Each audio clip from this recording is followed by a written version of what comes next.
好，今天在中美晶片战，我们带观众朋友关心，先前黄仁勋不是说过吗？他说迟早有一天的，美国啊，你别以为自己在 AI 的领域上面稳赢中国，因为两边的差距真的只剩下奈秒而已。这个话才说完，我们要来看到他还说了，说华为会取代辉达，也都只是一个时间的问题而已。确实是这样子的吧？这句话好像现在看起来已经要应验了，因为我们要来看到的是最新的消息，这是来自于华为。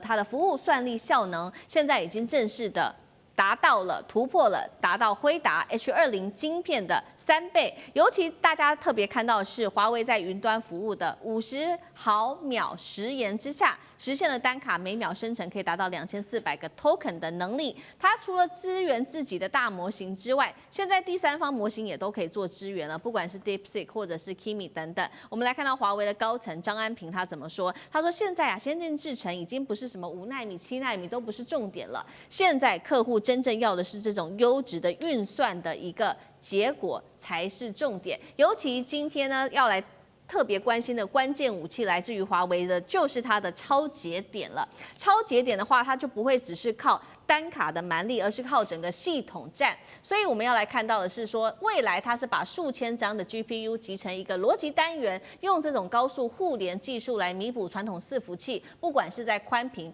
的这个不足，或者是高时延上面的一个问题，都可以来做补足了。等于中国终于找到了摆脱美国制程封锁的钥匙了吗？这个时候，大陆的国产晶片就可以彻底翻身吗？靠着这样的技术，上志哥怎么看？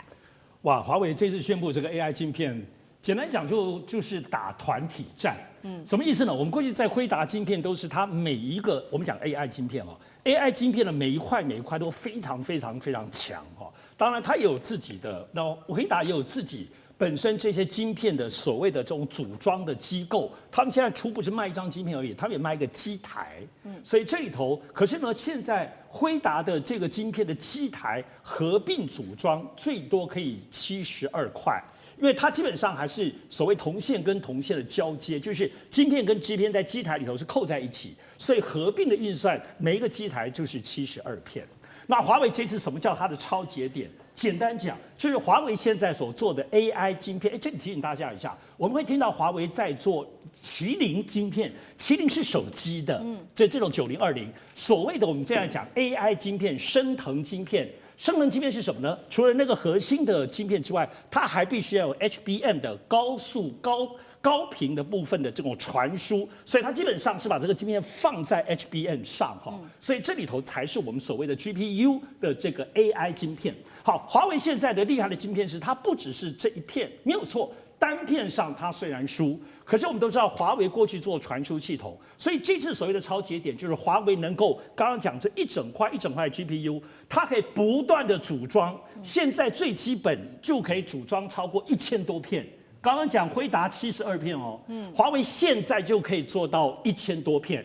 然后，而且以现在的理论值本身，华为可以做到100万片连在一起，所以你就可以知道为什么新疆最近在过这些算力中心，那边要干嘛？你就可以像你在上海、北京哪里可以放100万片的这个大地方，所以新疆就很合理。所以因此，他做的就是现在推出是升腾的云算力，也就是说，他在这云服务里头就。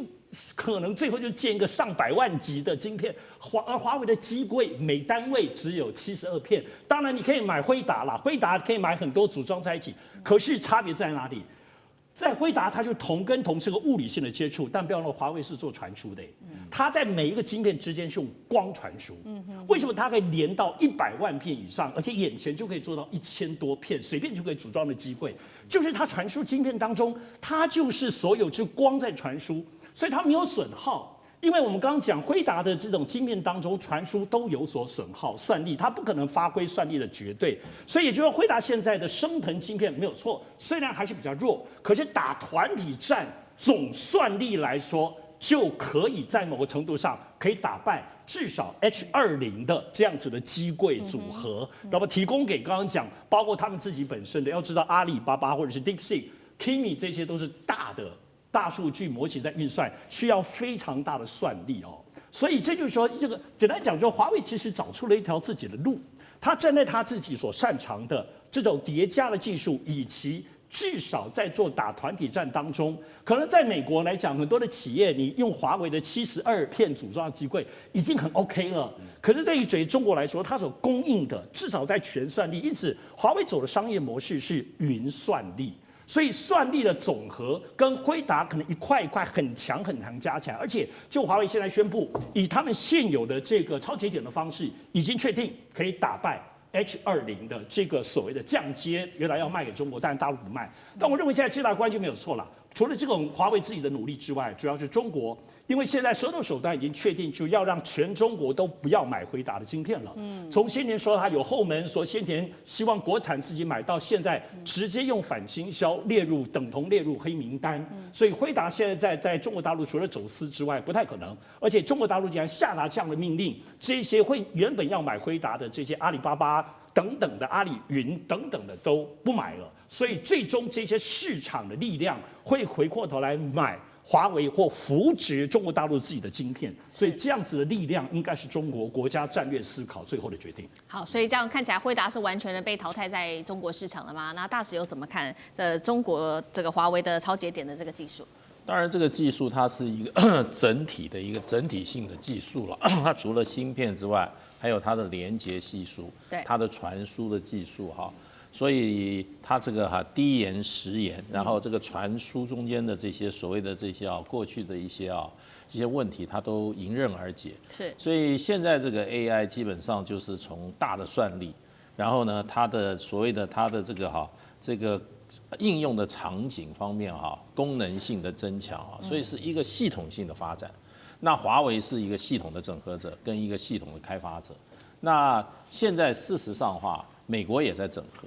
事实上，这个 NVIDIA 它是以芯片为主，可是呢，它在做大算力中心的时候，它现在也开始在做。那事实上，这个川普前2天还在吹牛，我想大概是这个黄仁勋他们跟他简介，他说哇，这一个运算中心他说比一个城市还大。那到底多大我不晓得。那他的形容是非常可观的。所以事实上，在整个这个 AI 的整个这个发展系统的建构上，可以说中国大陆跟美国是举国之力在这拼得很厉害的。是。那当然就是说，这个超节点它基本上它就是一个计算的一个架构。那它是透过高速总线连接多个计算单元，然后呢提升这个算力。计算能力和效率，那么适用的场景呢，包括 AI 的模型训练、大数据的处理，然后大型数据中心、企业级数据中心及小型工作站。所以 AI 现在华为搞的是怎么样？系统的连接。是。那这个部分的话，当然它的所谓的基底还是要靠它的芯片伺服器。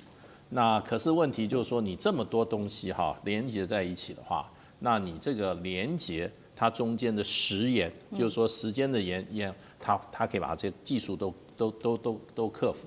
所以现在的 AI 基本上除了晶片以外，还有这整个系统的建构。那把这个大的算力给各种的这种这所谓的这种运算的这种训练模型给予它更好的一个发展的环境。好，华为有了这个新技术之后，我们也来看到，所以它接下来呢，已经宣布了未来3年它有一个新的蓝图，一共是3年的计划。那我们请导播帮我们 take 上面包括了未来3年的蓝图，它主要就是发展在它的升腾晶片上，不管是升腾，我们要先来看到2026年它说发展出的950PR，这个会搭载自研的 HBM 记忆体，还有互联频宽可以暴涨2.5倍，另外还有升腾960、970等等都会持续的做升级。再来，刚刚提到的超节点也会持续的做发展。最后，我们来看到它也打这个 AI 的人才大战。